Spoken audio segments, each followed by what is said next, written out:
আসসালামু আলাইকুম, welcome to my channel Kajla দিদি। এটা হচ্ছে ডাল ভর্তা। আজকে আমার ডাল ভর্তা রেসিপি নিয়ে এসেছি, তো দেখতে থাকুন। আমি মসুর ডাল নিয়ে নিচ্ছি, তো পরিমাণ অনুযায়ী নেবেন যতটুকু প্রয়োজন। আমি ডালগুলো কিছুক্ষণ ভিজিয়ে রাখবো, চাইলে ভিজিয়ে না রাখলেও চলবে। আমি ডালগুলো ধুয়ে সেদ্ধ করে নেব।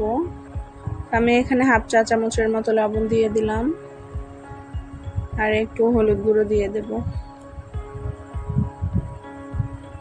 আমার ডালগুলো আমি ভালো করে সেদ্ধ করে নিয়েছি এবং পানিটাও শুকিয়ে নিয়েছি, পানি ফেলে দিইনি। তো ডালগুলো কিছুটা দানাদার রয়েছে, আমি ওগুলো ভালো করে ম্যাশ করে নেব।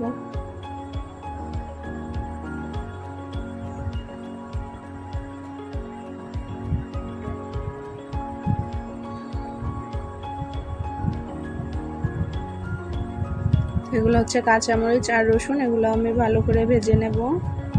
আমি পেঁয়াজ কুচি করে নিয়েছি, আমি ওখানে একটা মাঝারি সাইজের পেঁয়াজ কেটে নিয়েছি। মরিচগুলো এখন কেটে নিচ্ছি। আমার মরিচ ভরলে হাত জ্বালা করে, তাই কেচি দিয়েই কেটে নিচ্ছি।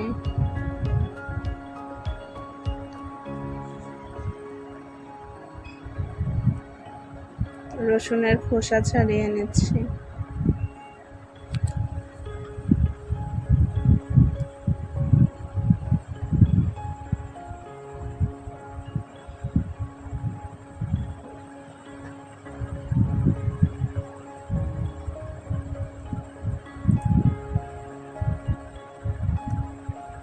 পেঁয়াজ, কাঁচামরিচ আর রসুনটা ভালো করে একটু মেখে নিতে হবে। আমি কেচি দিয়ে করতেছি।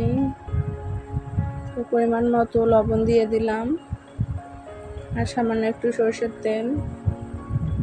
তো কেচি দিয়ে তো ভালো করে মাখানো হলো না, আমি হাত দিয়েই মেখে নিচ্ছি, কিছু করার নেই।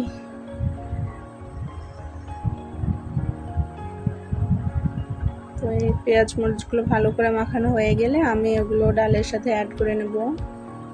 এবার ডালের সাথে পেঁয়াজ মরিচগুলো ভালো করে মেখে নেব।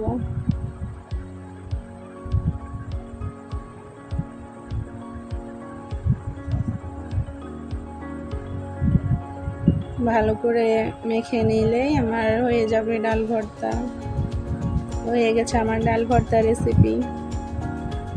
সবাই ট্রাই করে দেখবেন। Thank you for watching. সবাই ভালো থাকবেন।